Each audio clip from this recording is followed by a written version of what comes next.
Not sure what to do when your patient's liver function tests come back elevated? Let's break it down step by step. First, remember that LFTs aren't just one test. They include LT, AST, ALP, GGT, bilirubin, albumin, and INR. Each marker tells you something different about liver health. Start by looking for a pattern.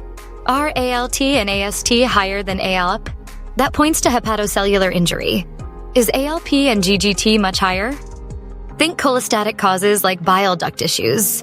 Next, order targeted tests based on the pattern, like hepatitis panels, autoimmune markers, or imaging.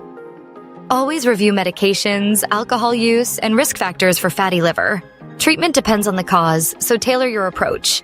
And if LFTs are very high, there is synthetic dysfunction, or the elevation persists, refer to hepatology. Approach elevated LFTs with confidence and a clear plan.